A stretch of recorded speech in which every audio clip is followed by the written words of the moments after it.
Olá, tudo bem? Vamos iniciar a nossa aula 6, parte 1, da disciplina de Química para a segunda série A e B. E vamos iniciar o estudo das soluções, capítulo 4 do livro. Então, vamos iniciar aqui falando um pouco dos tipos de soluções que a gente pode encontrar. Temos soluções de grande importância, como, por exemplo, o ar atmosférico.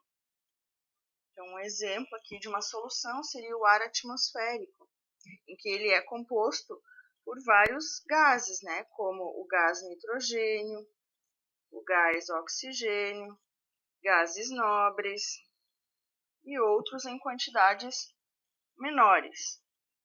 Então, essa solução é uma solução formada por substâncias gasosas. Também temos um outro exemplo, a água potável. Então, nesse caso, nós temos uma solução líquida. Então, qual seria o conceito de soluções? Então, soluções são misturas homogêneas. Misturas homogêneas é um conteúdo que a gente estuda na primeira série, né? Misturas homogêneas, heterogêneas. Então, misturas homogêneas são aquelas que possuem uma única fase. Então, soluções são misturas homogêneas e podem ser encontradas nos estados físicos. Quais estados físicos? Em todos os estados físicos, né? Os estados físicos de agregação, gasoso, como a gente viu no exemplo acima, líquido e sólido. Podemos encontrar nos três estados físicos. No nosso capítulo 4 aqui, nós vamos estudar as soluções líquidas. Então, nós precisamos ter aqui a diferença entre soluto, solvente e solução. Então, soluto, quando a gente for falar de soluto, ele vai ser um componente que vai se encontrar em menor quantidade nessa solução. Componente em menor quantidade. Quando nós formos falar do solvente, vai ser aquele componente em que se encontra em maior quantidade na solução. E a solução será a mistura, né, entre o soluto mais o solvente. Então, se, por exemplo, nós adicionarmos uma colher de sal,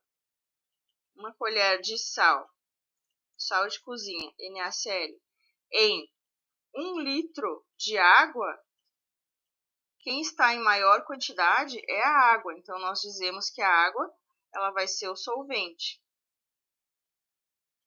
E o nosso sal, cloreto de sódio, nesse caso, vai ser o soluto. Nós convencionamos, né, a representação de quando a gente fala de solvente, ou de soluto, ou de solução. Então, como a gente viu aqui o exemplo da água como solvente, geralmente, a água é o solvente da maioria das soluções em que a gente vai preparar. Então, como que a gente convenciona, expressamos, né, uma grandeza quando ela estiver relacionada a soluto, ou a solvente, ou a solução? Então, nós vamos ter aqui a grandeza, se nós estivermos falando de massa, por exemplo, massa, ou de volume. Como é que a gente vai expressar essa grandeza quando a gente estiver falando de soluto? Soluto, se eu quiser expressar a massa do soluto, nós sempre colocamos um índice, e o índice para soluto é o índice 1. O índice para solvente é o índice 2. Se eu quiser expressar a massa de um solvente, é M2, né? Então, o índice para solvente é 2. Se nós quisermos expressar o volume de um soluto, o volume do soluto é V1. Nós expressamos, então, o índice 1. Se nós quisermos expressar o volume do solvente, V2, índice 2. E para a solução? Para a solução não tem índice. Se eu quiser expressar a massa, é simplesmente M.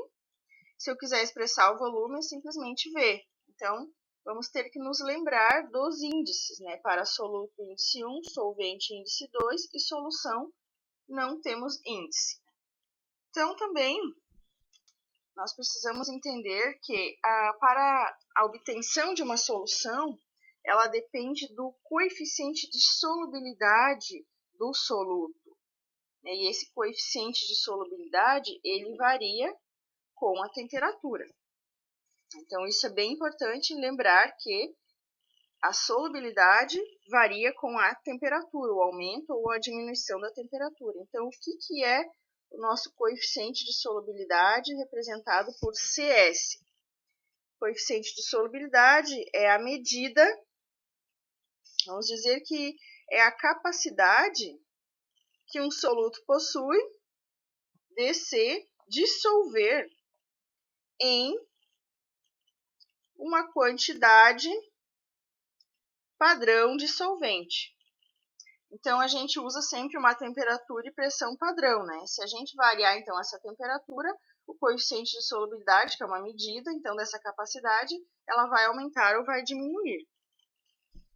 E aí, nós temos alguns conceitos de solução insaturada, saturada, saturada com precipitado e supersaturada. Se nós tivermos a solução insaturada, quer dizer o quê?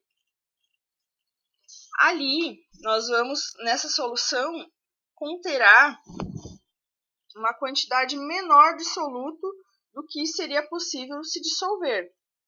Então, conterá uma quantidade menor de soluto do que seria possível dissolver, né? Então, está abaixo da sua capacidade que poderia se dissolver. A solução saturada, ela possui a quantidade máxima de soluto que consegue se dissolver ali.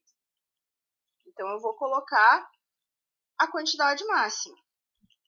Se, por exemplo, o sal de cozinha, NaCl, a quantidade máxima que ele dissolve é 36 gramas a cada 100 ml. Ou seja, para uma solução insaturada, eu não tenho 36 gramas, eu tenho uma quantidade menor. Eu tenho, por exemplo, 30 gramas apenas nesses 100 ml. Na solução saturada, eu tenho exatos 36 gramas. E na solução saturada com precipitado, o que é o precipitado? É o que fica no fundo. O precipitado eu estou representando aqui por PPT, né? É o que fica ali no fundo, né, da solução. Então, a solução saturada com precipitado, nós vamos ter uma quantidade maior de soluto do que ele consegue, dessa capacidade que ele consegue se dissolver. E o que ultrapassar essa quantidade, ela vai formar um precipitado.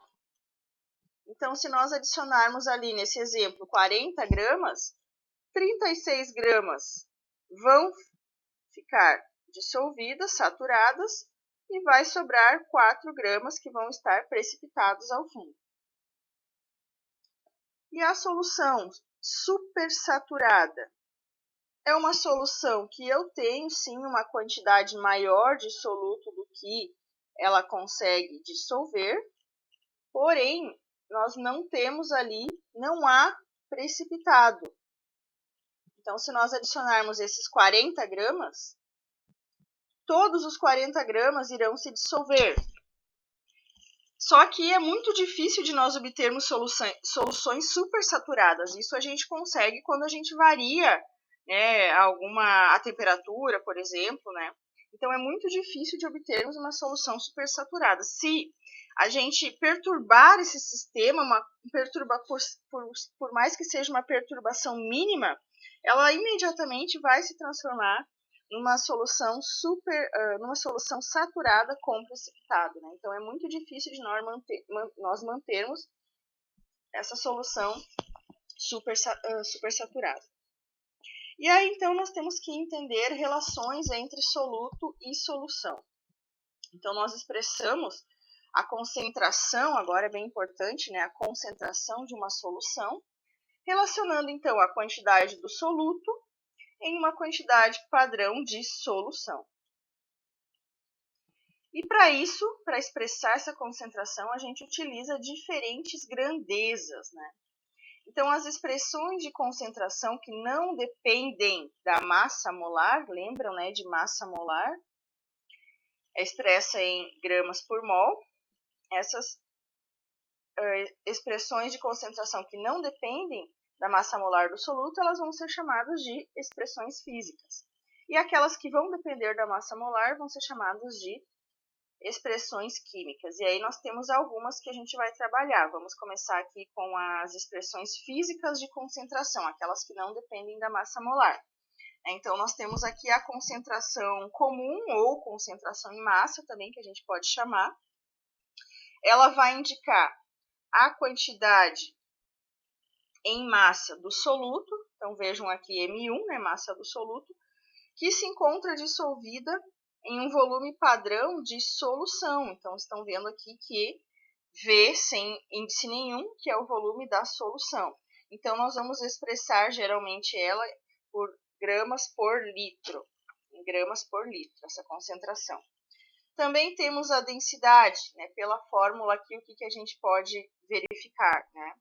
A densidade, então, de uma solução é a relação da massa da solução, porque ali não tem índice nenhum, né, no M de massa, e o volume dessa solução. Então, é massa da solução com volume da solução, e geralmente vamos expressar em gramas por ml, a densidade. E aqui a gente vai ver também densidade de misturas.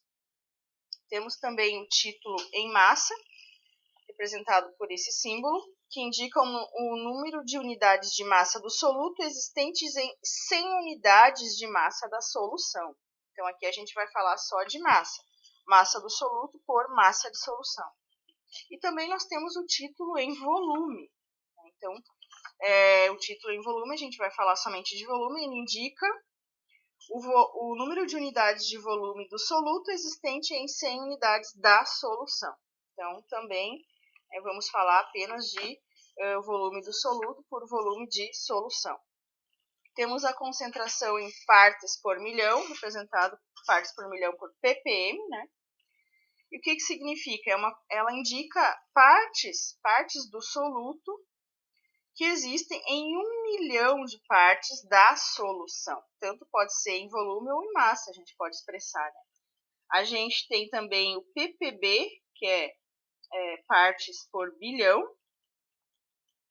E temos também o ppt, que é partes por trilhão. Isso, então, para expressões físicas da concentração, aquelas que não dependem da massa molar, né? E quando a gente estiver falando de expressões químicas da concentração, ou seja, aquelas que dependem da massa molar, existe principalmente essa aqui, que é a concentração em mol por litro, representada por esse símbolo aqui. E o que a gente tem aqui? Como a gente pode ver na fórmula, a gente tem que a concentração em mol por litro, ou em quantidade de matéria, é a relação entre a quantidade de matéria, que é o N1, quantidade de matéria, e o volume da solução em litros. Então, o N1 é a quantidade de matéria do soluto, né? E o volume da solução em litros, né? O V, ele não tem ali nenhum índice, né? Então, ele é o volume da solução.